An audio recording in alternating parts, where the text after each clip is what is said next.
Hola, bienvenidos a todos. Este es un webinar de la IPA cuyo tema es lo fraterno.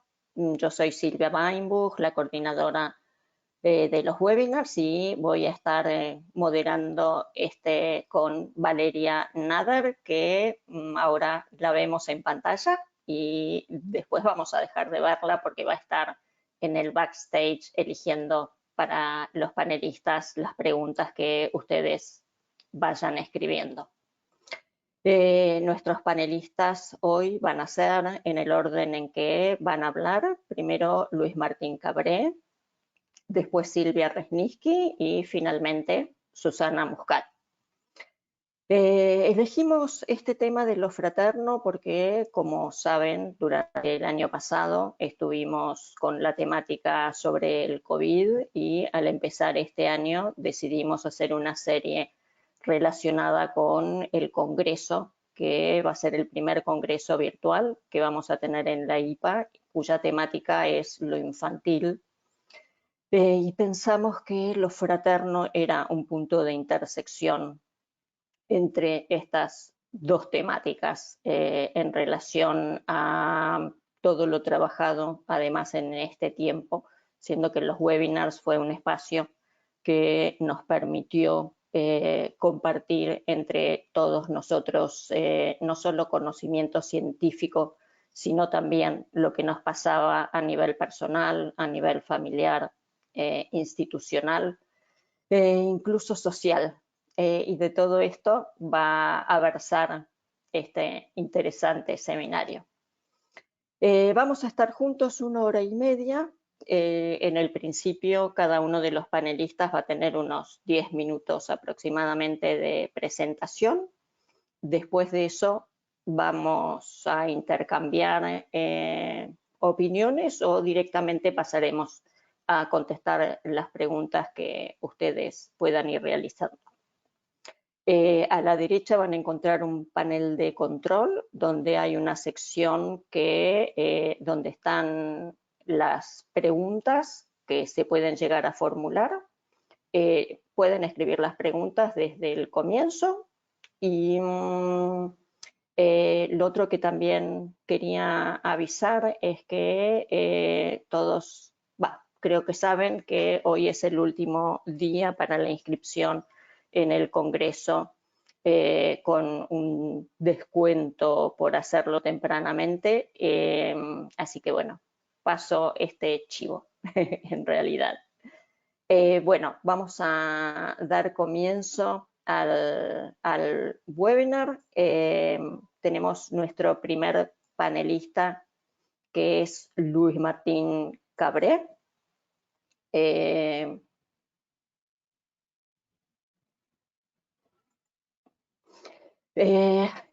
Luis Martín Cabré es miembro titular con funciones didácticas de la Sociedad Psicoanalítica de Madrid, miembro titular de la Sociedad Psicoanalítica Italiana, miembro acreditado como psicoanalista de niños y adolescentes, miembro ordinario de la Sociedad Española de Psiquiatría y Psicoterapia del Niño y del Adolescente, miembro del Instituto de Estudios de Medicina Psicosomática, miembro correspondiente de la Asociación Internacional de Historia del Psicoanálisis, miembro fundador de la Fundación Internacional Sándor Ferenczi, miembro del European Editorial Board del International Journal of Psychoanalysis y del American Journal of Psychoanalysis, y expresidente de la Sociedad Psicoanalítica de Madrid y ex representante europeo en el board de la IPA.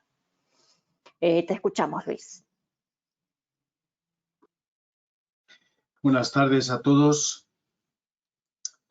El psicoanálisis se ha interesado siempre por la relación entre los hermanos y las hermanas, en las relaciones entre los padres y los hijos, en su propia historia, en el trabajo familiar y en el trabajo de grupos. Sin embargo, también ha vacilado a la hora de entrar en este terreno, como si temiera encontrarse ahí en una crisis de identidad. ¿Por qué motivo? ¿Hay alguna contradicción entre lo fraterno y lo parental? ¿Entre el complejo fraterno y el complejo de Edipo? Indudablemente, afrontar el problema de lo fraterno implica un alejamiento de las raíces genealógicas que reactivan el crimen parental simbólico y al mismo tiempo afrontar el duelo por la pérdida de las identificaciones heroicas con los viejos ancestros. Esta idea resulta sumamente útil a la hora de analizar el tipo de conflictos, de poder, de relaciones cruzadas, de rivalidades, de envidias, de alianzas y adhesiones y de posicionamientos fanatizados que encontramos en el funcionamiento de muchas de nuestras instituciones psicoanalíticas. En los últimos años este tema ha sido objeto de muchas discusiones, publicaciones y congresos psicoanalíticos. En 2004, en el 43 Congreso de New Orleans, se celebró un panel sobre narcisismo, complejo de Edipo y complejo fraterno, que corroboraba las aportaciones de Mogillansky, que defendía el rol articulador que el complejo fraterno desempeña en el complejo de Edipo y el narcisismo. Y en el 47 Congreso de México, en 2011, volvió a afrontarse el argumento con las aportaciones magistrales de Luis Canciper, a quien desde aquí tributo todo un homenaje, que subrayó el papel determinante del complejo fraterno como estructuración de la vida psíquica del individuo, de los pueblos y de la cultura, la aportación también de René Caes, que definió como complementario el complejo fraterno del complejo edípico, y Juliette Mitchell, que defendió la dimensión familiar de la teoría psicoanalítica. Pero, ¿cómo se gestó en realidad el concepto de lo fraterno, o más específicamente del complejo fraterno en el psicoanálisis? El 30 de marzo de 1910, Sándor Ferenczi intervenía en Nuremberg en el segundo Congreso Internacional de Psicoanálisis con estas palabras: el psicoanálisis es aún una ciencia joven, pero lo suficientemente rica en experiencias como para justificar un examen de sus resultados y una evaluación de los éxitos y fracasos del método tal como se ha aplicado hasta el presente. Por ello, al igual que todos los innovadores y pioneros, los psicoanalistas no solo debemos trabajar, sino también luchar por nuestra causa. De esta forma, hemos sido arrastrados, muy a pesar nuestro, a un combate en el que las musas callan, mientras se desatan las pasiones y en el que se admiten algunas armas que no provienen del arsenal de la ciencia. Hemos sufrido la suerte de los apóstoles de la paz eterna, obligados por su ideal a hacer la guerra. De este modo, Ferenczi en su intervención iba a proponer, por indicación de Freud, la creación de una asociación internacional de psicoanalistas que agrupara las sociedades y grupos locales de analistas ya existentes en Viena, en Zúrich, en Berlín y en Budapest. Su alocución tuvo lugar después de la intervención de Freud, el primer día del Congreso, y la tituló del siguiente modo: Informe sobre la necesidad de una unión más estrecha de los adeptos de la teoría freudiana y proposición para la fundación de una organización internacional permanente. Esta propuesta de Ferenczi era el resultado de meses de reflexiones, encuentros y discusiones entre Freud y sus colaboradores más cercanos, que habían entendido la necesidad y la exigencia inexorable de crear esta organización. Es verdad que Freud ya había fundado en 1902, por iniciativa de Steckel, la denominada Sociedad Psicológica de los Miércoles, compuesta además por Adler, Feder, Sadger y Graf, que fue disuelta y refundada como Sociedad Psicoanalítica de Viena 5 años después, el 22 de septiembre de 1907, con el objetivo de solventar los conflictos más o menos incipientes que se venían gestando en la agrupación anterior. La disolución y posterior reorganización de esta sociedad fraterna tenía el propósito, según afirmaba Freud, de devolver a cada uno su libertad para separarse de la sociedad sin perjudicar con ello sus relaciones con las demás personas de la misma.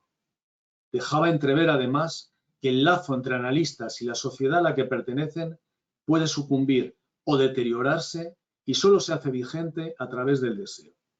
A esta nueva institución se fueron sumando paulatinamente Rank, Jung, Bleuler, Abraham, Ferenczi, Brill y Jones, que constituyeron el grupo de pioneros y colaboradores incondicionales de Freud. Y en este contexto, la primera vez que aparece el término complejo fraterno en la literatura psicoanalítica es en una carta del 7 de diciembre de 1909, pocos meses antes del Congreso, que Ferenczi escribe a Freud diciendo: he escrito una larga carta a Jung en la que me refiero sinceramente a mi complejo fraterno y le he declarado que la guerrilla no puede ser la táctica más adecuada en el mundo psicoanalítico.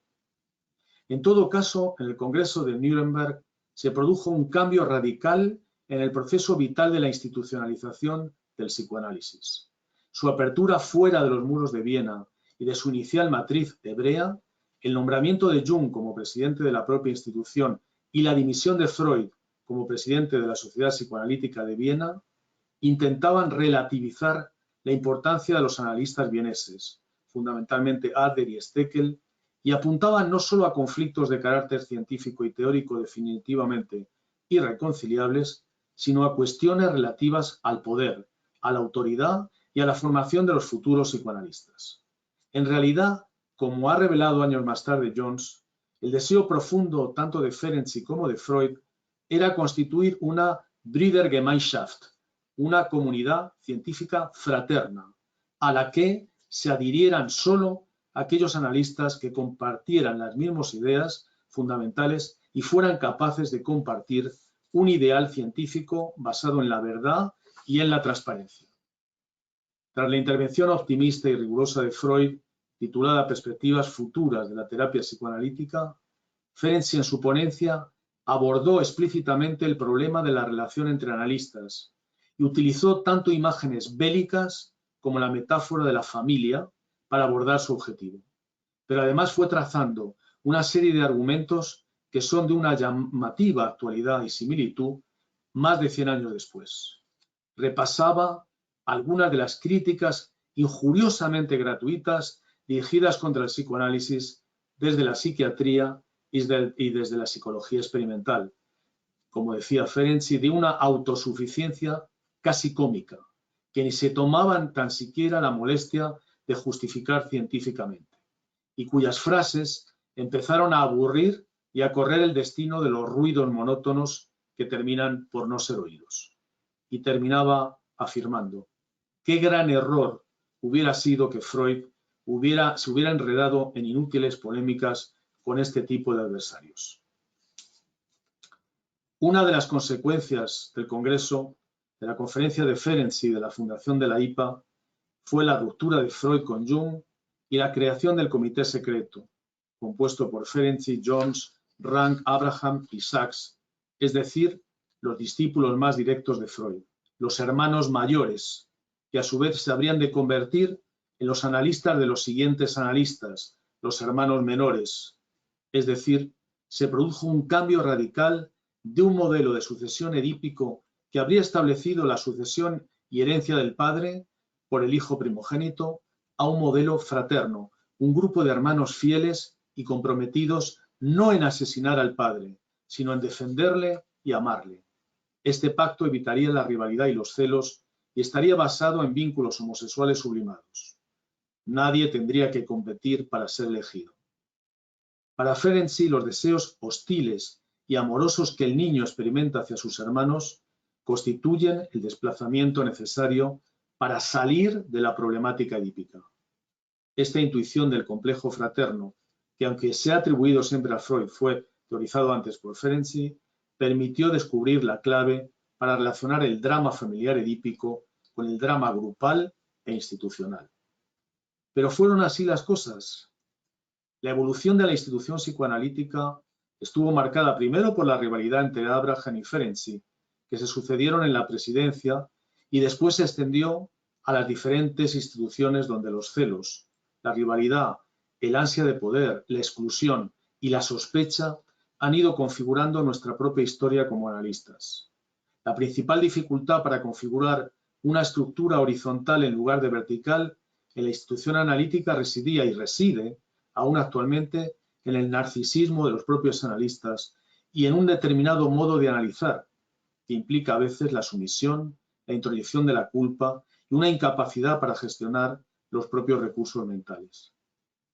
Como afirma Leon Greenberg en un conocido artículo de 1959 titulado Vicisitudes de las relaciones entre analistas y sus motivaciones, el aislamiento, el déficit de comunicación y un cierto grado de regresión han conducido a los analistas en ocasiones al reforzamiento de ansiedades persecutorias, mecanismos esquizoparanoides e intensas reacciones de rivalidad, envidia, resentimiento o temor ante quienes representan reediciones de antiguas imagos persecutorias. Y estos estados y mecanismos han propiciado la necesidad de formar parte de subgrupos con ideologías teóricas que consolidan actitudes defensivas, a veces fanáticas, y luchas de poder. Para que los analistas trabajemos como hermanos, es necesario compartir la herencia freudiana, pero también no reclamar, desde una identificación adhesiva con ella, una exclusividad que implique el asesinato simbólico del resto de los hermanos. En muchas ocasiones, encerrados en grupúsculos estancos, nos prohibimos a nosotros mismos el acceso al intercambio tanto con nuestros colegas como con nuestros conciudadanos. Quizá en todo ello radique uno de los problemas del psicoanálisis para pensarse a sí mismo en el campo de la cultura y de la sociedad actual y para integrar en ella, en su trabajo de investigación y de tecnicidad, los parámetros de la evolución sociocultural. Muchas gracias.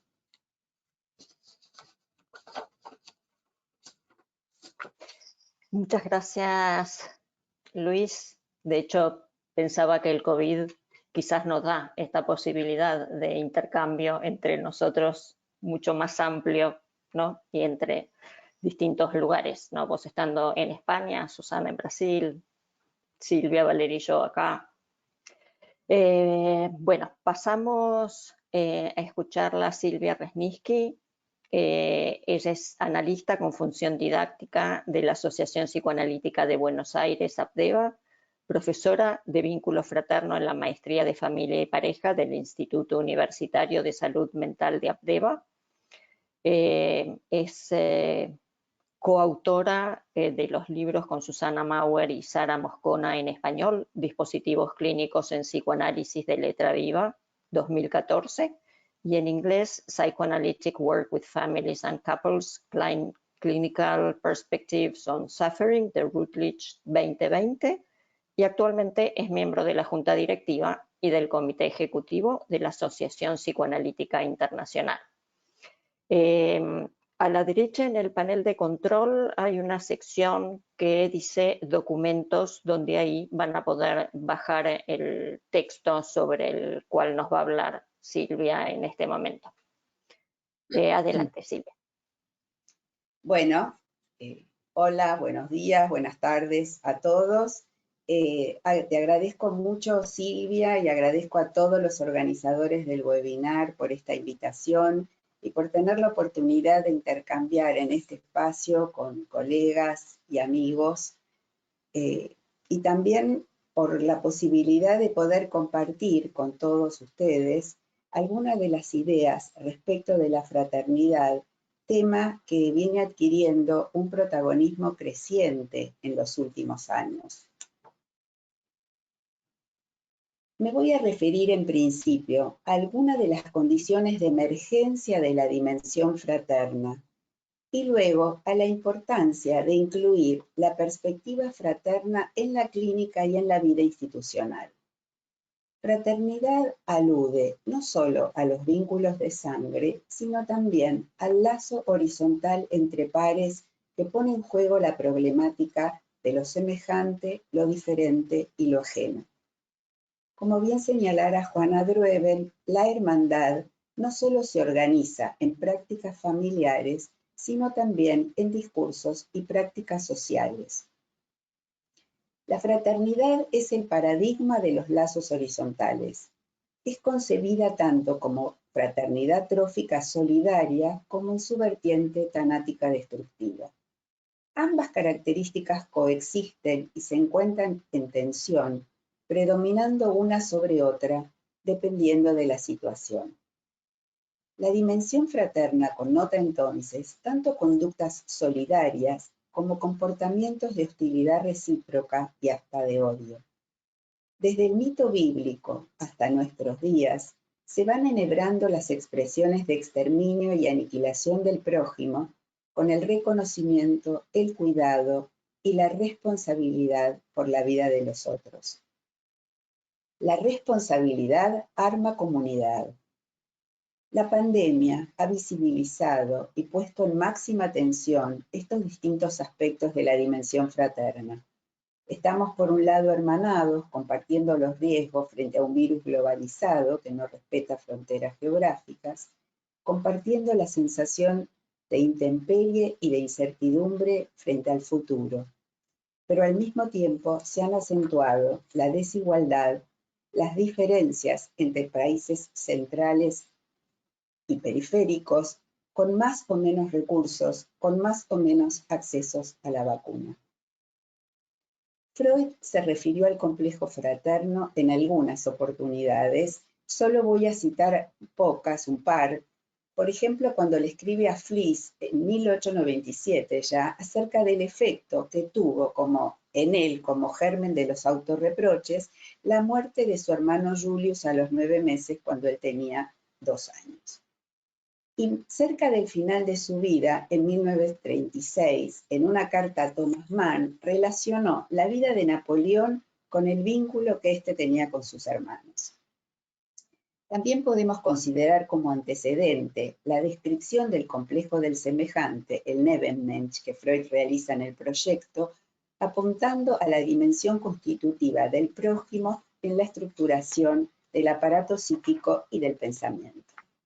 Sin embargo, el tema adquirió relevancia solamente alrededor de un par de décadas atrás.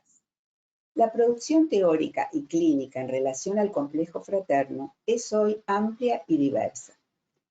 La dinámica fraterna ha sido tratada tradicionalmente como un desplazamiento de la dinámica edípica. Sin embargo, producciones más recientes ubican de modo diferente al complejo fraterno. Hans Zipper, colega, muy amigo que ya no está con nosotros, tiene una vasta y riquísima producción, destacando, como bien decía Luis, la importancia de este complejo en la estructuración de la vida psíquica, individual y social. Caes también señaló la especificidad del complejo fraterno, enfatizando que existe por derecho propio.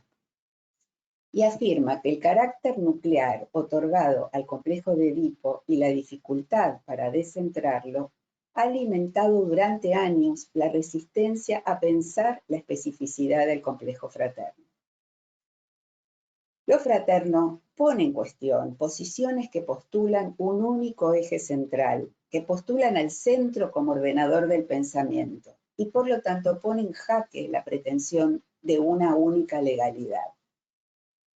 La inclusión en la clínica del análisis de la dinámica fraterna, de los efectos del complejo fraterno, amplía nuestra perspectiva, tanto en los dispositivos bipersonales, o sea, en los tratamientos individuales, como en los multipersonales, tratamientos de parejas y familias, legitimando en nuestra práctica clínica el diseño de múltiples estrategias de abordaje y de intervenciones clínicas diversas. El trabajo con un dispositivo de hermanos, entrevistas conjuntas de hermanos, la inclusión temporaria de un hermano para hacer posible el proceso diagnóstico de otro, nos ha permitido profundizar en la potencialidad vincular fraterna. Cada uno de estos dispositivos ilumina zonas diferentes del entramado vincular. ¿Cuándo y por qué surge este interés que actualmente despierta lo fraterno? Solamente algunas hipótesis y podemos seguir pensando, ¿no? En cuáles serían algunas de las condiciones de emergencia de la perspectiva fraterna. Se han producido en el mundo occidental transformaciones en las formas de convivencia familiar que han desembocado en una enorme diversidad de configuraciones familiares. Conviven el modelo de familia nuclear junto a otros, familias ensambladas, monoparentales, homoparentales, dando lugar a relaciones donde el léxico tradicional resulta hoy insuficiente. De ahí que familias más o menos funcionales arman variantes muy heterogéneas de filiación con lazos interpersonales muchas veces más flexibles. pero también recibimos en consulta familias disgregadas, con lazos frágiles, poco consistentes, en las que las diferencias generacionales y de funciones son borrosas y la palabra como vehículo de comunicación está desjerarquizada. Es posible pensar que frente a estos cambios en las configuraciones familiares, frente al debilitamiento de las figuras parentales, al desfallecimiento de las instituciones como la escuela, la familia, distintas instituciones de pertenencia que ya no tienen la consistencia de otras épocas para proveer sostén, aparece entonces una mirada nueva sobre el lazo fraterno como alternativa de subjetivación más allá del Edipo. La relación fraternal aparece como alternativa entonces tanto al encierro narcisista como al vacío de referentes. La declinación del patriarcado conlleva la reformulación de las relaciones de poder dentro de la familia. Por otra parte, con las nuevas tecnologías reproductivas, la biología deja de proporcionar la matriz de las organizaciones efectivas del parentesco. Ya no son necesarias dos personas para tener un hijo, las nuevas tecnologías reproductivas permiten la posibilidad de procreación sin sexualidad. Estas nuevas configuraciones familiares, que incluyen hermanos de vientre subrogado, por inseminación, adoptivos, entre otros, abren nuevos interrogantes y nuevas perspectivas respecto de lo fraterno. La consanguinidad no es una condición necesaria. La concepción tradicional, sustentada en la diferenciación parento-filial, fue dejando lugar a otras diferenciaciones. A partir de la presencia del otro como semejante congénere y a su vez como ajeno y diferente, fueron surgiendo otros modos de hermanarse para interactuar. Algunos autores argentinos, como Leucovitz y Droeben y otros, plantean que la perspectiva fraterna no es solo un derivado de las relaciones parentofiliales, puede ser de naturaleza acontecimental, surgiendo en inmanencia, en situación, por autoorganización. Se construye entonces más allá de la hegemonía del sistema parentofilial. Y es justamente cuando decae la potencia del sistema parentofilial que se empiezan a producir transformaciones. La declinación del poder vertical y el achatamiento de las jerarquías en la posmodernidad impulsa a dar mayor protagonismo a las tramas de pares y a otros modos de hermanarse en horizontalidad para interactuar. Se trata de una fraternidad que no tiene como referencia las figuras parentales. En la Argentina, las tramas fraternas se constituyeron en modos de autoorganización en momentos de violencia de Estado y de crisis social. Los colectivos fraternos de madres y abuelas de Plaza de Mayo son algunos ejemplos significativos. En los últimos años, los colectivos fraternos abiertos de mujeres dieron lugar al Encuentro Nacional de Mujeres, a la Campaña Nacional por el Derecho al Aborto Legal, Seguro y Gratuito, al movimiento Ni Una Menos. Alianzas situacionales que permiten la deconstrucción de instituidos que parecían imposibles de modificar. La inclusión en los colectivos fraternos nutre entonces tanto la propia subjetividad como el tejido social, la amistad, la hospitalidad, la adhesión y pertenencia a instituciones, filiaciones políticas, profesionales y otros lazos de paridad hacen a nuestra vida en común. Quisiera también señalar la importancia de los lazos fraternos en la formación analítica y en la vida institucional. Nuestra historia singular en el proceso de devenir analistas está marcado no solo por los análisis, las supervisiones, los maestros, las lecturas, sino también por la pertenencia institucional y las experiencias de intercambio con los colegas pares. Bolognini ya propuso un cuarto elemento al modelo tripartito, análisis, supervisión y seminarios de la formación analítica. El cuarto elemento es la adquisición de la capacidad de trabajar con colegas, no solo en el intercambio científico, sino también en lo referido a la participación activa en distintos estamentos de la vida institucional. El entre analistas, tal como lo hemos descrito con Mauer y Moscona, implica una particular modalidad de diálogo. El entre es una figura que no es ni yo ni el otro, sino que es lo que se produce en el encuentro entre ese yo y ese otro. El encuentro conlleva siempre la posibilidad de desencuentro. Por eso me importa señalar que los colectivos fraternos, tanto en lo social antes mencionado como entre analistas, pueden tener capacidad subjetivante, pero también ser desubjetivantes. Matus y Moscona aluden a las dimensiones potenciadoras y despotenciadoras de las fraternidades, siempre en tensión. La emergencia de hermandad, desde esta perspectiva, es una posibilidad acontecimental sin garantía de duración. No supone una hegemonía nueva, en todo caso se establece como hegemonía precaria. El entre se produce cuando lo conjetural predomina. Los lazos de horizontalidad, entonces, pueden trazar la línea de fuga que abra la posibilidad de nuevos territorios de experiencia, siempre que mantengan la condición de proceso abierto, mutante y no se propongan como un nuevo centro hegemónico. Resulta importante apelar a una responsabilidad compartida para pensar una operatoria entre pares como construcción de una trama solidaria. La vida en una institución, cualquiera que sea, cito a Janine Puyet, nos pone en contacto con un aspecto conflictivo de la dimensión de lo inapropiable.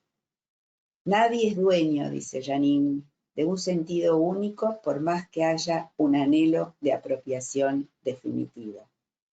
En los momentos en que hay en el grupo horizontal lugar para la vacilación y el disenso, cuando se depone toda posición de certeza, se abre la posibilidad de emergencia de lo fraterno en su vertiente trófico-solidaria que da cabida a lo singular y a lo múltiple. Los lazos fraternos, siempre en tensión, forjados en los años de formación y después en el trabajo institucional, en comisiones y comités, en los intercambios en ateneos y congresos, hacen a nuestro quehacer clínico y constituyen una parte relevante de nuestra trama científica y social. Muchas gracias.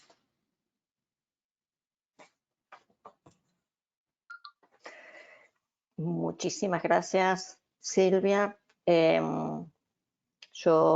Bueno, no sé si dije que el título del congreso es lo infantil, me parece que me quedó en el tintero y por eso como punto de intersección en relación a el COVID y lo fraterno, porque recién anoté el entre, los lazos horizontales, la subjetivación, la solidaridad y en relación a lo tanático como expresión. Vamos a pasar a escucharla a Susana.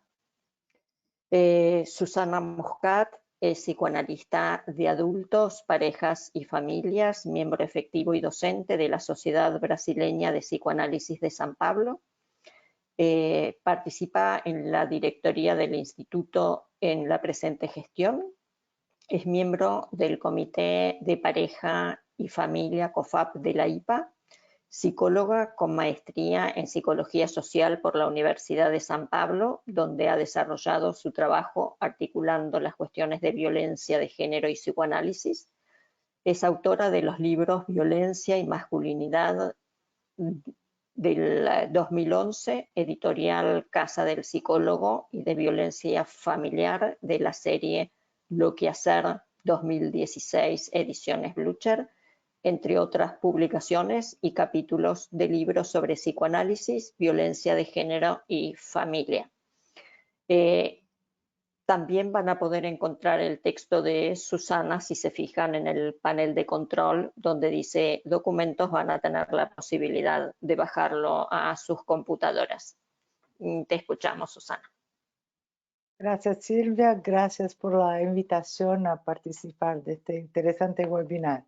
Bueno, yo hablo un poco castellano, un poco portuñol.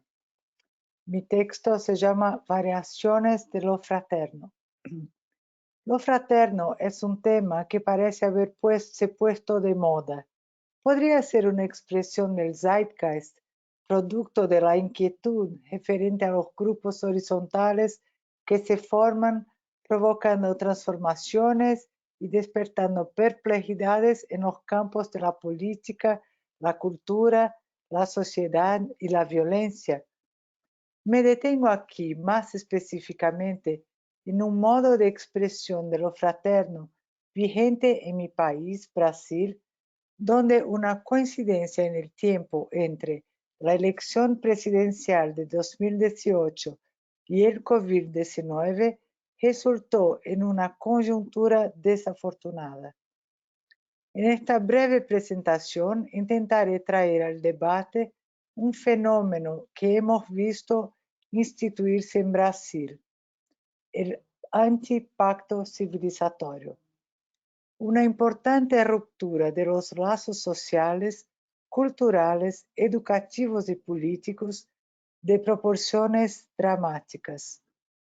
Los relevantes conceptos complejo fraterno, trabajado por autores como K.S. Canciper, aquí ya citados, una variante, la función fraterna, descrita por María Rita Kerr, que es brasileña, no están en los diccionarios de psicoanálisis, habiendo quedado su importancia relegada a una medida menor, por ejemplo, si se compara con la estatura ocupada por el complejo de Edipo, único para pensarse categorías estructurantes de los sujetos.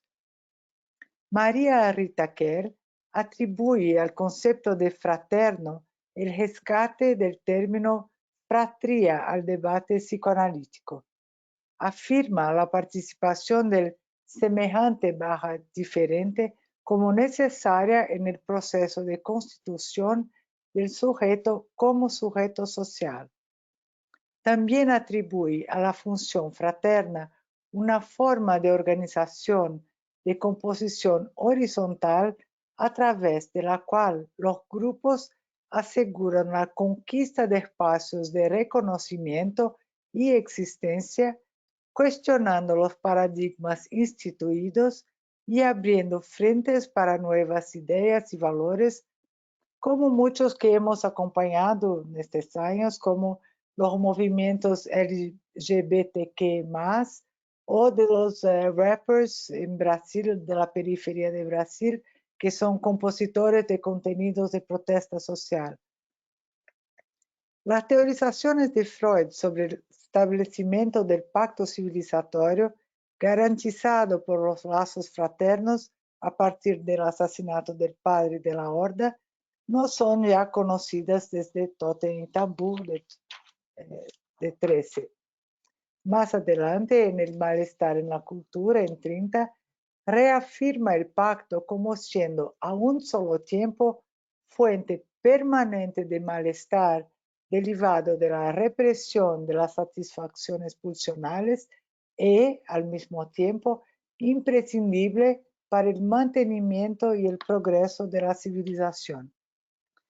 De equilibrio inestable, tiene paradójicamente como corolario un fenómeno que se ha vuelto cotidiano y aterrador en la vida brasileña actual, que es el malestar como resultado no ya de la represión pulsional, sino de la liberación en acto de las pulsiones, sin mediación simbólica, sin interdicción. Estamos sumergidos en el malestar de la horda primitiva. Incluso nos parecería haber entrado en un universo paralelo, donde los valores y las normas de convivencia social estarían diametralmente invertidos. Tal sistema se sostiene apoyado en un movimiento de masa alienada, un concepto descrito por Olañé, siendo comandado por un líder despótico y paranoico en el que predomina la banalización del dolor y del duelo y donde las expresiones de empatía, solidaridad, respeto por el sufrimiento ajeno y pesar por la muerte de un semejante cesan de tener valor. El otro, mi desemejante, no me importa. con un carácter abiertamente anticivilizatorio y mortífero, esta masa destituida de su capacidad reflexiva en favor de su líder mito perverso, el presidente, que sin embargo no duda en sacrificar a todos con el fin de asegurarse su goce propio. El gobierno no gobierna para todos, gobierna exclusivamente para sí mismo. Las diferencias entre los distintos grupos sociales, económicos, ideológicos, políticos y religiosos se amplían y intensifican, creando verdaderas barras de enemigos, donde la diversidad es combatida y la oposición, interpretada como traición y amenaza, debe ser eliminada. A modo de ejemplo, les contaré solo 2 situaciones recientes, pero podría contarles miles. La primera. En Brasil, el gobierno federal se ha colocado en contra de la vacunación y, siendo así, no compró las vacunas cuando fueron ofrecidas. El gobernador del estado de São Paulo, donde yo vivo, el mayor estado de Brasil, se opone abiertamente al presidente y a sus conductas negacionistas en relación con el COVID. Él inicia un intenso movimiento para combatir la pandemia, asegurando el desarrollo de vacunas y la aplicación de normas sanitarias como el uso obligatorio de mascarillas, el aislamiento social y las fases de encierro o lockdown para aliviar la sobrecarga de los servicios hospitalarios que incurren en el aumento desenfrenado de las muertes. Siguiendo los cuidados recomendados por la ciencia y la OMS, pasó a ser considerado por los seguidores y partidarios del gobierno como un enemigo. Así, se justificó para este grupo, apoyado por el gobierno federal, que el gobernador de São Paulo comenzara a ser amenazado y perseguido, ya que hordas de bolsonaristas se manifestaron todos los días violentamente frente a su casa. El gobernador, responsable por el inicio de la vacunación y su producción en Brasil, tuvo que mudarse de su casa, yendo a vivir al Palacio de los Bandeirantes, lugar aislado y rodeado de todo tipo de protección policial para garantizar su seguridad y de su familia. Así, las diferencias ideológicas no se debaten, sino que se combaten para eliminarlas. El segundo ejemplo.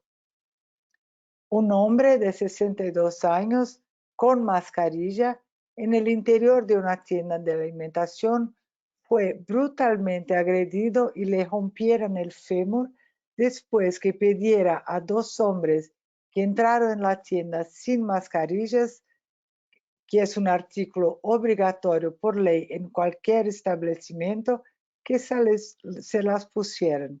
El hombre fue trasladado en ambulancia al hospital en estado gravísimo. Llevar una máscara se ha convertido en símbolo de posición antigobierno y cercenamiento de las libertades individuales. La invocación de la ley suele desencadenar a menudo reacciones de odio. Son historias de horror de una violencia practicada sin ningún filtro civilizador. El malestar se pone en acto, dando lugar a su inverso, el malestar anticivilizatorio. Las vivencias recurrentes son las de angustia, depresión y miedo, constituyendo en efecto una pandemia más allá del COVID. Pues si el COVID tiene una lógica conocida para enfrentarlo, las inconsistencias destructivas del gobierno, en cambio, son perturbadoras e imprevisibles. Vemos como consecuencia de esto que al instigar el odio entre los hermanos, la población, 1. El padre perverso evita su propio asesinato en la medida en que los hermanos se matan entre sí. Y 2. Las acciones y el aturdimiento de los valores proclamados por el padre perverso dan lugar a hijos psicóticos, suicidas y asesinos.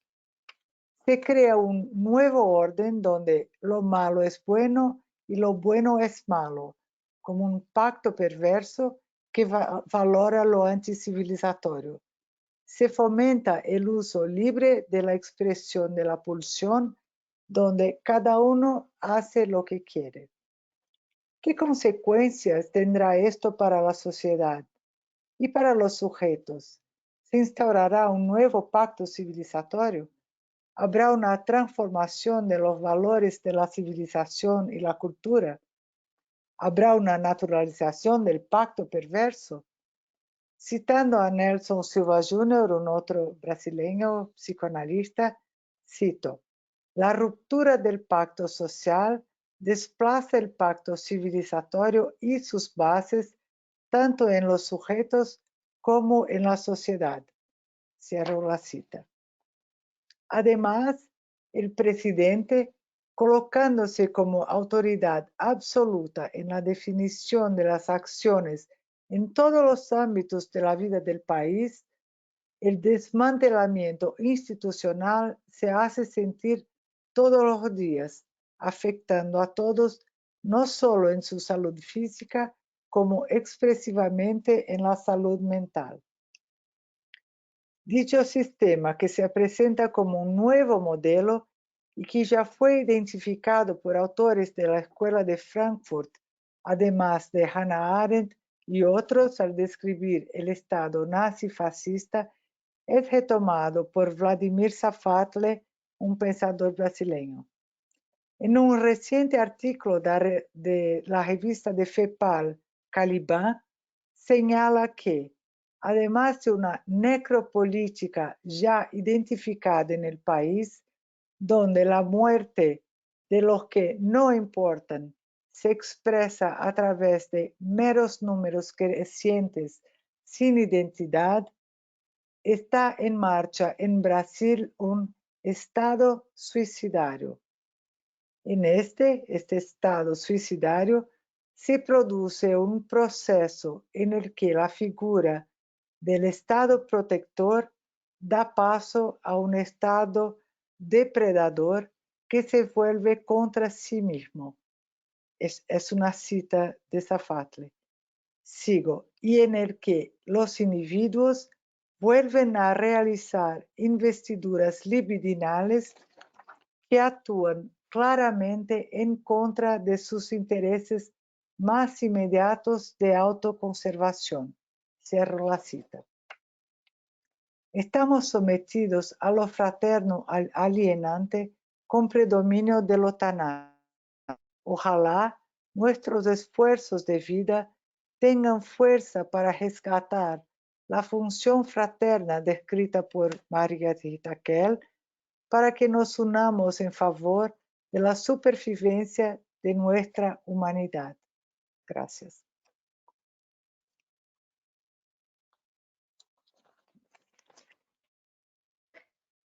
Ay, muchísimas gracias, Susana. Me parece que va a ser un poco difícil recuperarnos después de lo escuchado, pero bueno, trataremos de hacerlo. Ahora podemos ver si es que quieren intercambiar entre ustedes o podemos empezar con la parte de preguntas. Quiero aclarar que en este seminario lo que decidimos es que vamos a elegir algunas de las preguntas que ustedes van a hacer. Nunca se pueden contestar todas, así que los panelistas fueron muy generosos planteando que después va a haber en la página web donde esté el video del seminario un lugar para comentarios, así que ahí vamos a copiar las preguntas que ellos no puedan responder hoy y va a ser un espacio para que puedan seguir intercambiando con los panelistas.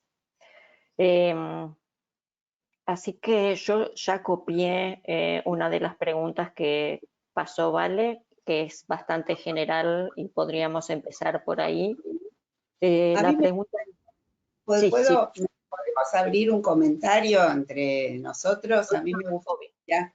Yo les quiero decir que escuché y ya había leído, ¿no? Con mucha atención los trabajos de los colegas amigos con los que compartimos este webinar, y me interesó mucho el poder darme cuenta de que estamos hablando de lo fraterno desde distintas ópticas. Vimos lo fraterno en lo institucional, de qué modo, digamos, se configura y se expresa lo fraterno en las instituciones, de qué modo se expresa lo fraterno también en lo social, ¿no? En esto que nos acaba de decir y de contar Susana respecto de lo fraterno a predominio de lo tanático, destructivo, perverso. Y también me parece que es importante que tengamos en cuenta lo fraterno desde la perspectiva de lo que ocurre en los consultorios, de lo que ocurre en nuestro quehacer clínico, lo fraterno en el sujeto.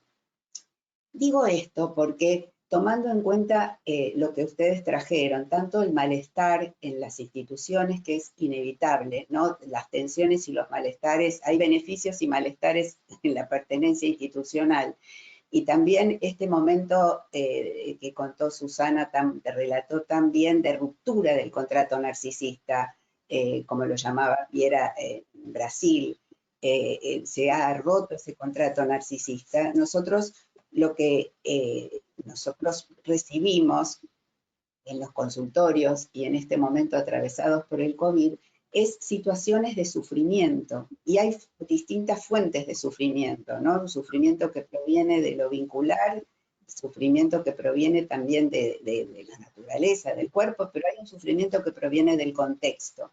Y me parece que en ese sentido, digamos, hay posibilidades, digamos, de armar, digamos, estamos como conviviendo con una paradoja, para decirlo en términos paradojales, en una paradoja donde de repente hay expresiones de cuidado y de solidaridad fraterna que conviven con desconfianza y miedos, y que también conviven con estas otras manifestaciones más tanáticas, destructivas de lo fraterno. Entonces quería como mostrar que hay distintos ámbitos donde se expresa lo fraterno y distintos modos en que lo fraterno se expresa.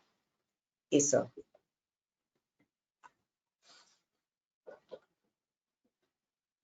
Sí, yo quiero también comentar que, bueno, me ha encantado la intervención de cada una de mis dos colegas. El trabajo de Susana me impactó mucho, porque creo que es una situación que quizá no tan dramáticamente como en Brasil, pero que compartimos en todas partes, que es una sensación de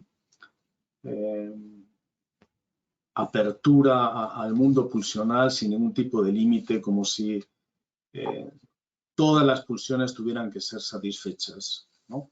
Sin ningún tipo de contención. Eso es muy evidente y casi muy visible. Me gustó mucho lo de Silvia, mi vieja amiga y compañera de tantas batallas, porque es muy cierto que esta dimensión que tú haces en lo institucional, en lo grupal y en el consultorio de cada... Yo diría que en cada sesión analítica, con cada paciente, se produce una situación donde todo lo familiar, todos los vínculos familiares que están integrados en la mente y en las teorías de cada analista reaparecen siempre.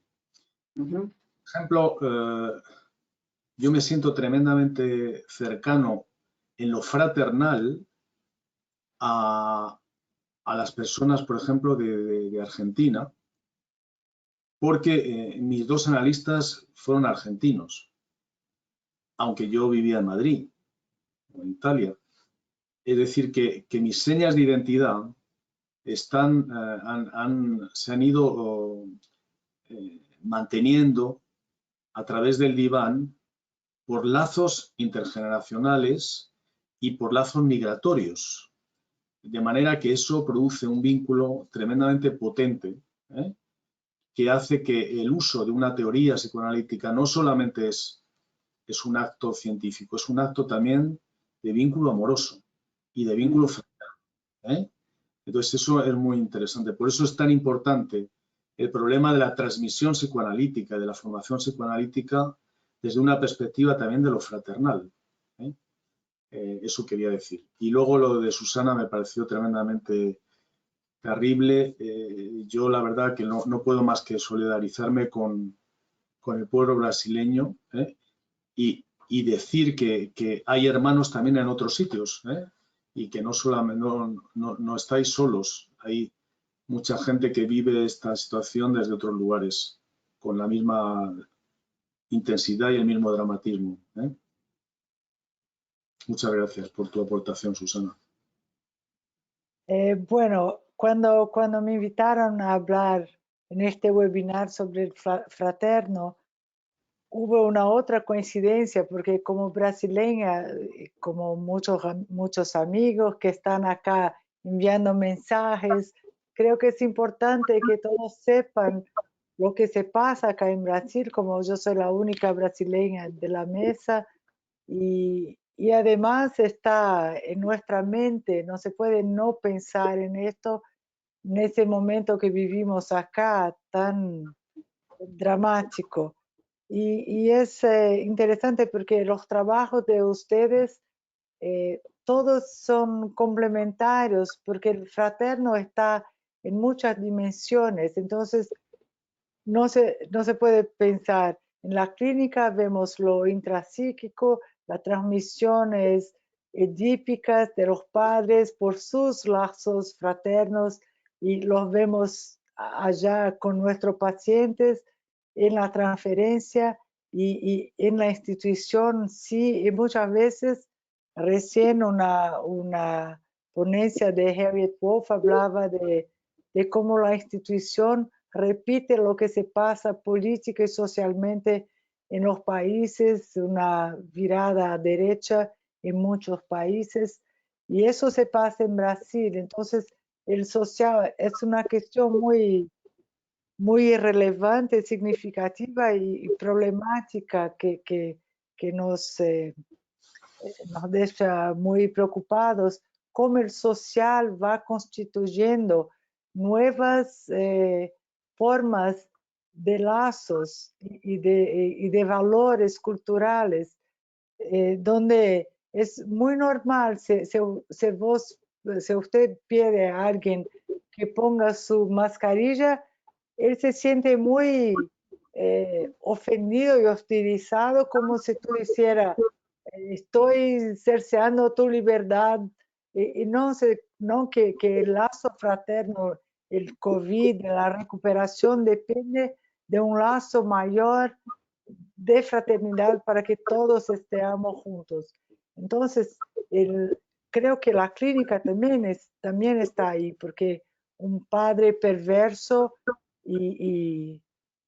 hace esto con un desnorteamiento de sus hijos y eso se combaten entre sí. Entonces es una situación muy dramática, en verdad, y ustedes ven en el diario las muertes y todo eso. Bueno.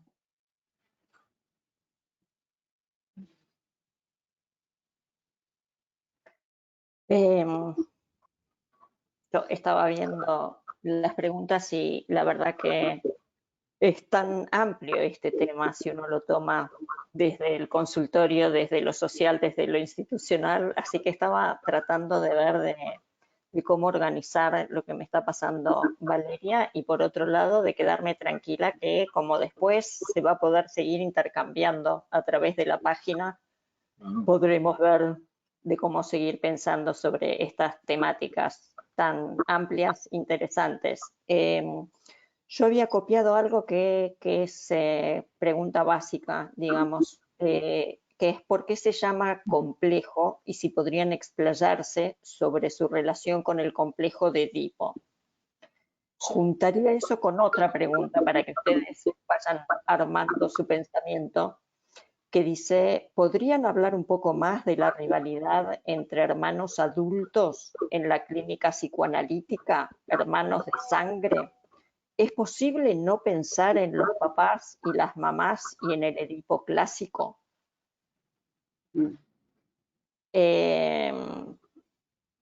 Bueno, por ahora esto. Bueno, quizás tomo la segunda pregunta y después hago algo en relación a la primera, pero en relación a la segunda, a mí me parece que es importante establecer como una diferencia entre los lazos fraternos ligados al mandato parental y los lazos fraternos que van a ser producto de una legalidad inmanente, como producto de una legalidad que se da en una situación y que se da por autoorganización. Son dos modalidades diferentes de lazos fraternos. El lazo fraterno está ligado al mandato parental, que gira alrededor del mandato parental. Hubo Chernikovsky, Gaspari, Matus, tres colegas argentinos que trabajaron este tema, hablaron de diferentes movimientos de lo fraterno, etapas, donde hay una digamos, que gira alrededor del mandato paterno, parental, que es el de rivalidad-supresión, donde al modo de Caín y Abel, el yo o el otro. Hay otro movimiento de lo fraterno, que es un movimiento más de unión-conjunción, donde ya ocurre algo entre los hermanos, pero ocurre algo entre los hermanos bajo el paraguas de lo parental. Al modo del mandato de Martín Fierro, los hermanos se han unidos, entonces se unen bajo un mismo paraguas, pero por mandato parental. Y hay otra posibilidad de lo fraterno, que tiene que ver con la salida exogámica, con la posibilidad de diferenciación y de separación, que surgiría entonces como algo producto de la autoorganización y como algo más independiente del mandato parental. Y en realidad esta noción de lo fraterno, esta noción es como una dimensión instituyente de la paridad. Es una noción que es consonante con la idea del psiquismo abierto, porque eso implica que encuentros significativos en horizontalidad generan nueva subjetividad. Con lo cual, la idea es que hay un psiquismo abierto donde hay marcas que pueden seguir produciéndose a lo largo de la vida y de la historia. Digo hasta acá, después así podemos hacer una ronda y después me refiero, si les parece, a la próxima, a la pregunta anterior de la del complejo. Si quiere, yo tengo acá una definición de la planche Pontalis. Creo que es una pregunta interesante para hacer una diferenciación de complejo y de lazos fraternos y de función fraterna, que es lo que María Hitaker trae, que yo propuse en mi trabajo. Entonces, la planche Pontalis dice en que el complejo, el término complejo, está relacionado a un conjunto organizado de representaciones y recordaciones de fuerte valor afectivo, que pueden ser parcial o totalmente inconscientes. Siendo así, un complejo se constituiría a partir de las relaciones interpersonales de la historia infantil, pudiendo estructurar todos los niveles psicológicos como emociones, actitudes y comportamientos. Entonces el complejo es como un complejo inconsciente determinante de lo que sucede en la vida. Los lazos son lo que determinan los complejos y viceversa. Y la función fraterna es aquello que se hace con los lazos. ¿Qué se puede hacer? Porque los lazos sanguíneos o no están ahí.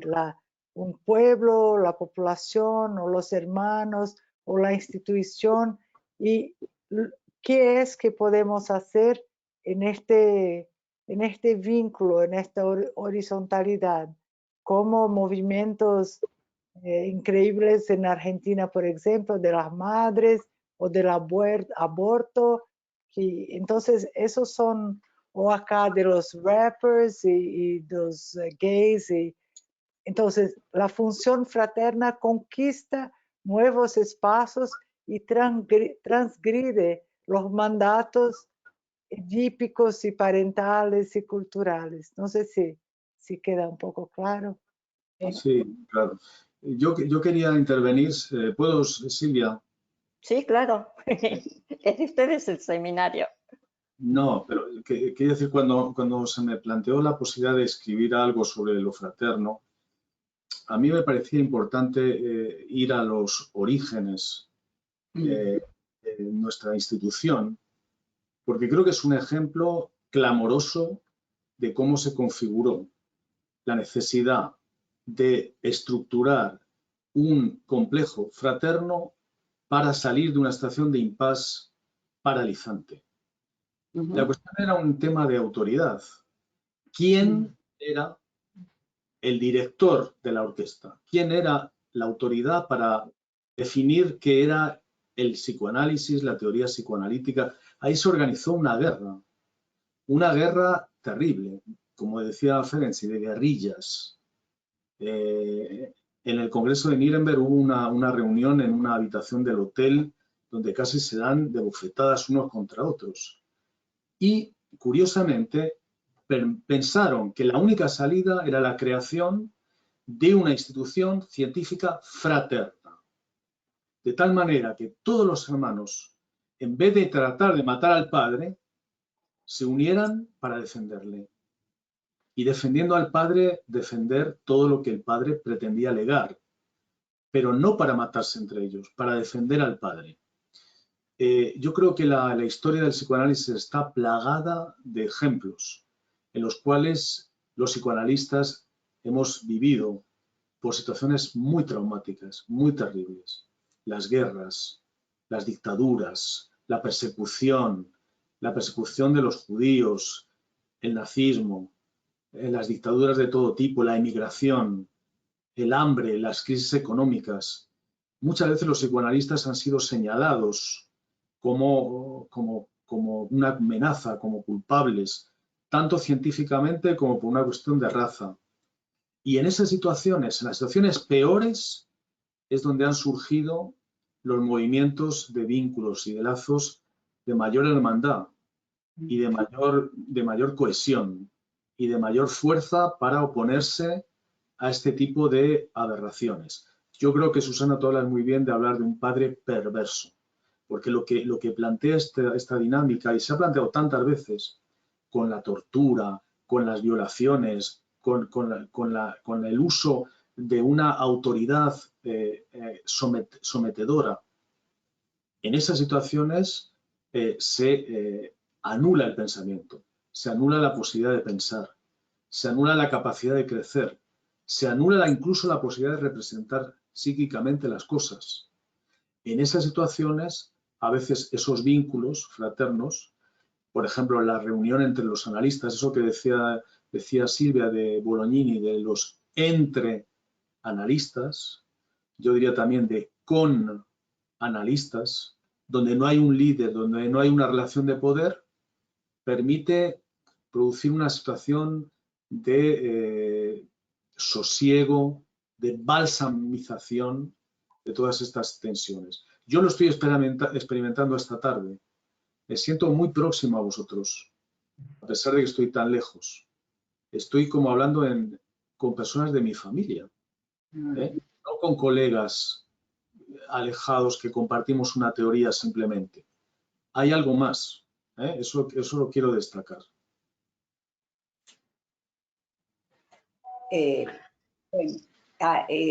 Luis, la verdad es que me pasa lo mismo. Se crea un clima de fraternidad donde es posible compartir ideas A mí me parece que estamos como, lo voy a mirar desde otra óptica ahora, voy a pensar cómo se han producido a lo largo de estas últimas décadas giros epistemológicos que también nos han permitido pensar al complejo fraterno como propio, como si tuviera una especificidad en sí mismo, con derecho propio, como decía Caes, no necesariamente solo relacionado con lo edípico.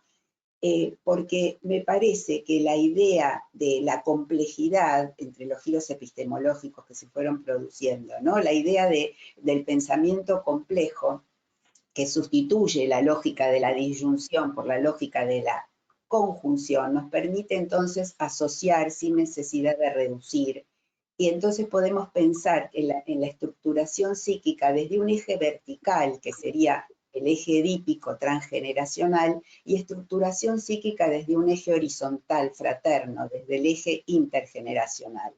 Ahora, por supuesto que sí, que está relacionado lo fraterno con lo edípico, como decía, con distintos movimientos, procesos, etapas, pero, por ejemplo, voy a traer como cuando preguntaban cómo relacionarlo con lo edípico, cuando los hijos son portasíntomas, por ejemplo, de lo no tramitado en la parentalidad, entonces ahí hay una dificultad en la complejización del vínculo fraterno, porque se impide el proceso de fraternización, porque los hijos están actuando un vínculo conflictivo en la parentalidad y no pueden entonces ir adoptándose como hermanos, porque digamos, a lo largo de la vida, o sea, uno nace con hermanos, pero además a lo largo de la vida puede ir adoptando de verdad a sus hermanos, como fraternizándose con sus hermanos. A veces eso no es posible, ¿no? Respondiendo a alguna de estas preguntas. Y a veces se da que a lo largo de la vida sí se puede fraternizar, se puede armar una relación fraterna que esté como más independiente del imaginario parental.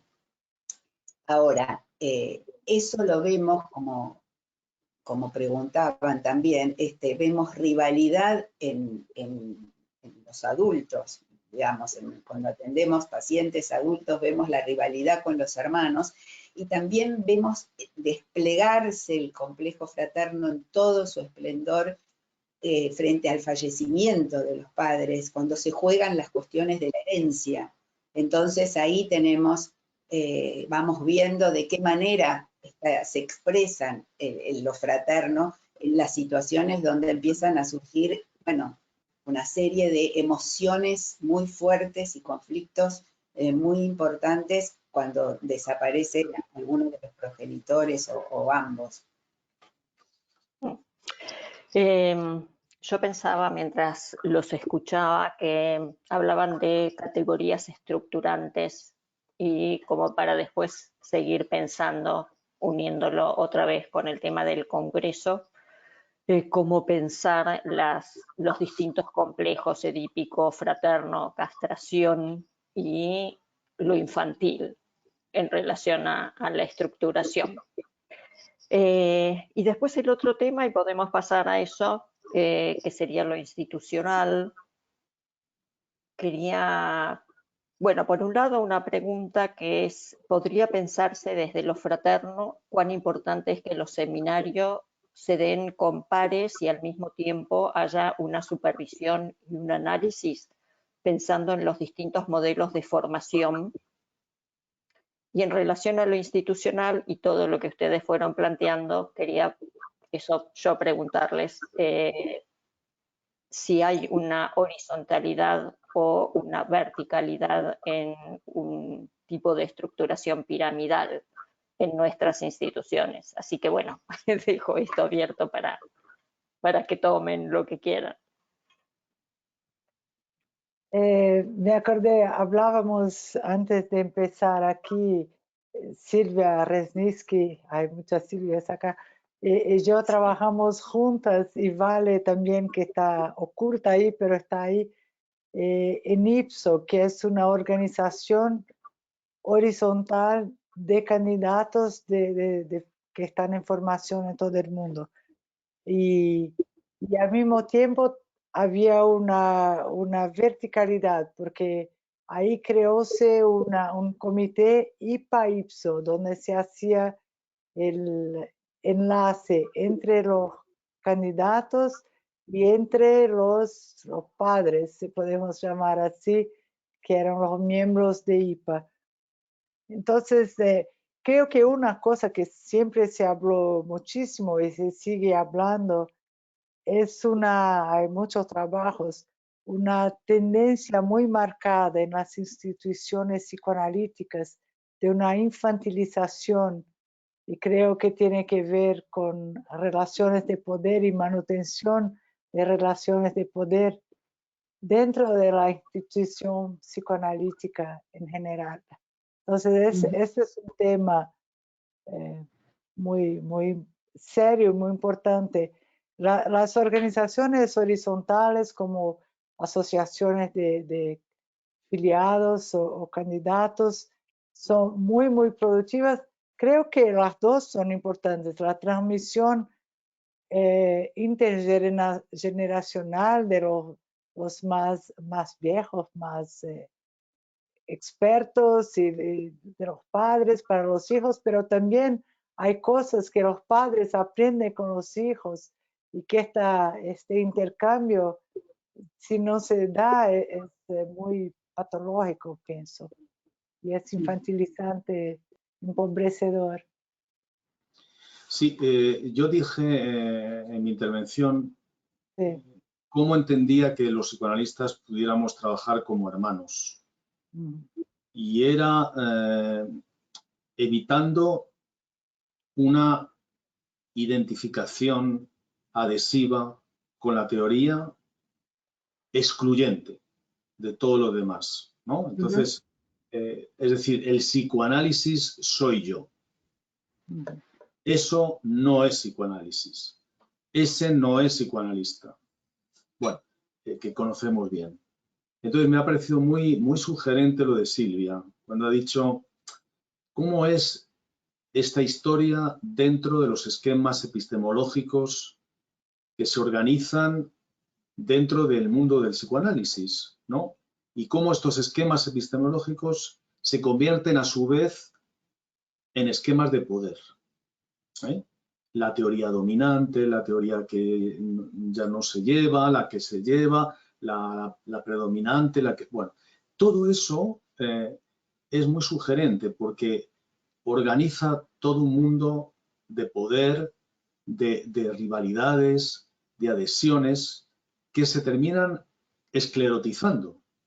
En este sentido, como alguien ha planteado de cómo hacerlo con la supervisión y demás, me parece muy interesante el método de Heide Feinberg, de la escucha de la escucha. Ella propone un método de trabajo entre analistas en los cuales ante un material clínico todo el mundo intenta hablar de cómo escucha la escucha del analista. Y cuando eso se produce, lo que viene fuera no es la defensa de una teoría, sino es la posibilidad de escuchar la teoría del otro y de intercambiar los esquemas referenciales sin un sentimiento paranoide, de sentirse uno amenazado en sus certidumbres, en sus certezas. Yo creo que este diálogo que estamos hablando de entre analistas, entre hermanos analistas, reside en la posibilidad de podernos escuchar sin vivir al otro como una amenaza, como un enemigo, como alguien que puede poner en discusión mi identidad, ¿no? Sino todo lo contrario. Poderlo poner en discusión, como decía Winnicott, poder poner en discusión mi certidumbre, mi saber, mi seguridad y poderlo sostener porque esa teoría yo la puedo deshacer y reconstruir después. No pasa nada. Esta es la riqueza, creo, una de las riquezas que tiene la teoría psicoanalítica y que a veces no usamos adecuadamente por mantener un esquema de poder absurdo que termina esterilizando todo. pero me ha gustado mucho lo que ha dicho Silvia sobre cómo también se configura dentro de los esquemas epistemológicos. No solamente en lo social, dentro, intramuros también se produce esta misma situación. Sí,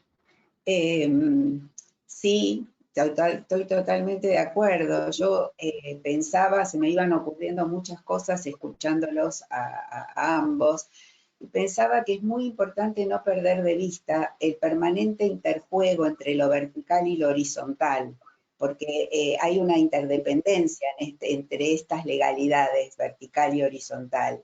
Lo que sí es cierto es que cuando en la formación o en la vida institucional predomina algo de la verticalidad y del autoritarismo, eso condiciona modos de pertenencia que son complejos. Algunos modos, digamos, puede ser la indiferencia un modo de pertenencia, tomar distancia, no involucrarse, puede ser un modo de pertenencia defensivo frente a predominio, digamos, de un modo de vida institucional más autoritario, ¿no? Mientras que hay otros, las instituciones yo creo que atraviesan diferentes momentos, no están siempre igual, ¿no? Hay momentos donde están como con una apertura mayor que en otros, pero en los momentos de más apertura también se favorece el entramado y el trabajo entre pares. De todos modos, yo pienso, ¿no?, que en toda institución se sostiene tanto sobre la base de la continuidad como sobre la base de la ruptura del mandato preexistente, que hay como una especie de, me parece, de oscilación, de interrelación entre continuidad y ruptura, porque si no hubiera ruptura no habría posibilidad de transformación, y creo que hay todo el tiempo, digamos, necesidad de continuidad y a su vez resistencia a la ruptura, pero también necesidad de transformación y de innovación. Y creo que en ese sentido, el vínculo en horizontalidad, el vínculo entre pares, puede ser capaz de gestar situaciones de transformación. Así como tengo muy presente, hoy es el 44 aniversario de la primer ronda de las Madres de Plaza de Mayo. Y las Madres de Plaza de Mayo eran llamadas las viejas locas de la plaza.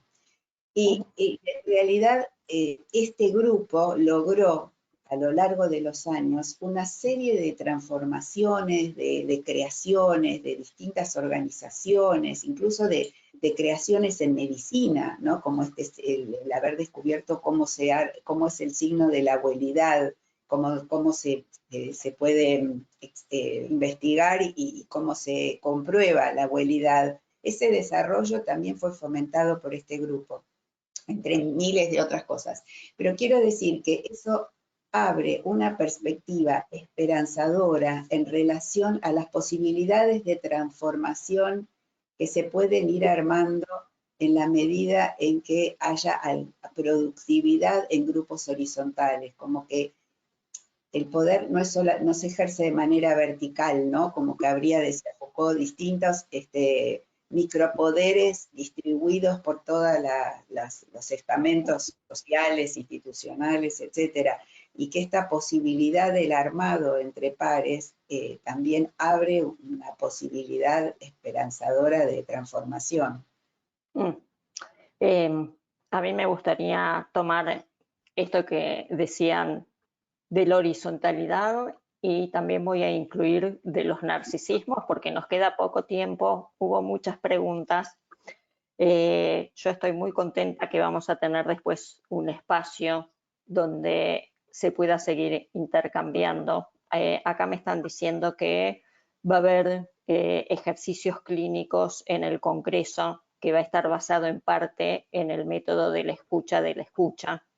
Y parece que Luis Martín va a estar ahí, así que otra vez los invitamos porque el Congreso también va a ser un lugar donde podamos seguir con estos intercambios. Y digo lo del narcisismo porque muchas veces nos sentimos mal con los webinars porque mucha gente pregunta y es imposible tomar lo que dicen todos, así que también me pone contenta esto que después vamos a poder tomar opiniones personales, intercambiar entre pares, también con las distintas generaciones, como decíamos antes de empezar en el webinar. Así que ahí tenemos el slide de cómo van a hacer después en la página web, donde van a encontrar también el video de lo que se dijo hoy. Abajo de todo va a estar este espacio donde la gente tiene que loguearse, o sea, se tiene que anotar y después van a poder poner las preguntas. Vale y yo vamos a copiar igual las que quedaron pendientes dentro del programa y los panelistas irán respondiendo. Así que me gustaría que se tomen 2 minutitos cada uno como una reflexión final, como para que podamos cerrar, ¿sí?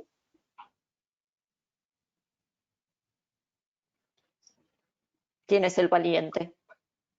Bueno, Podemos seguir la orden, Luis, Silvia y yo. Yo no creo que es cuestión de valentía, es transmitir una sensación de mucho agrado en compartir todas estas reflexiones conjuntamente y con todos los muros abiertos, de tal manera que todas las ideas puedan circular libremente. El tema del narcisismo de los analistas es un tema muy importante en el trabajo de todo analista, no solo con sus propios pacientes, también en relación con sus propios colegas, también en relación con su institución y también en relación con el mundo en general.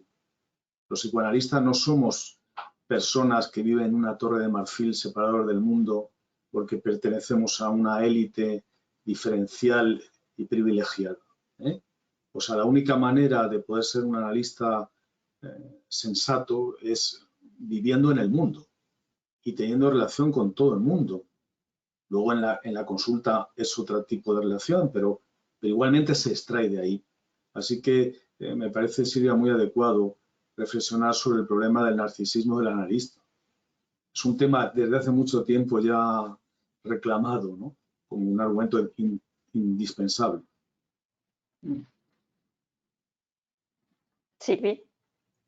Bueno, yo quería recordar una frase de Levinas que dice que el yo humano se implanta en la fraternidad, que me pareció que es interesante porque, bueno, habla también de la importancia de la fraternidad desde el inicio de la estructuración de la vida psíquica y además de la fraternidad y la fraternización como productora de subjetividad a lo largo de toda la vida. A mí me parece que nosotros estamos con nuestros pacientes compartiendo esto que llamaban Wender y Puget los mundos superpuestos. Nosotros estamos atravesados también por toda la situación del COVID y este tipo de encuentros nos ayudan porque nos sostienen nuestro quehacer clínico y nos sostienen para poder seguir sosteniendo también a nuestros pacientes y sosteniendo también las intervenciones que estamos haciendo en la comunidad. O sea que creo que esto hace a nuestra forma, nuestro devenir como analistas y me parece que esta fraternidad realmente es como muy importante porque forma parte del entramado que sostiene nuestro quehacer en la clínica. Susana. Bueno, quería agradecer a todos. Este es un tema que abre muchas puertas para pensar en tantos niveles. Y creo que la psicoanálisis es también, yo pienso que es un trabajo político. Sermos psicoanalistas, pensarnos la cultura y lo que hacemos en el consultorio también, porque el narcisismo del analista, el analista siempre tiene que pensarse a sí mismo para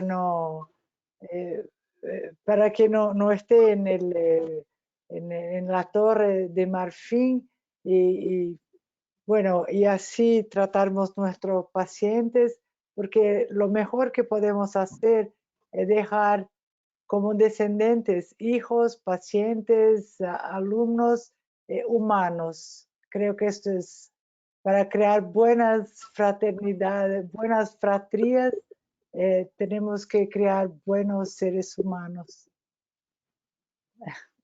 Nos queda un minuto, así que voy a pasar a anunciar los próximos seminarios. El próximo va a ser el domingo 9 de mayo a las 12 horas horario Argentina-Brasil, 5 horario en España. El título es Lo infantil y va a ser una conversación entre Florence Guignard y Ruggero Levi, moderado por nuestra presidenta Virginia Húngaro. Después va a estar masculinidades el 21 de mayo y yo le pido a Susana. Sí. Rui Aragão Oliveira, Cândida Cé Olovco, de São Paulo, Miguel Calmon Dupan e Almeida, do Rio de Janeiro, Carlos Garia Faria como moderador em português. Exacto. Y eso, vuelvo a repetirles, hoy es el último día que nos podemos inscribir con un descuento por inscripción inicial para el Congreso, que va a ser en julio del 21 al 25 y que va a ser el primero de manera virtual en la IPA, donde vamos a poder encontrarnos todos. Muchísimas gracias a los 3 panelistas, a la audiencia, a la IPA, por darnos este espacio de poder compartir entre nosotros, que también nos explicaron cuánto lo necesitamos en general y más en este momento de pandemia. Así que un aplauso, muchísimas gracias y hasta la próxima. Chao, chao.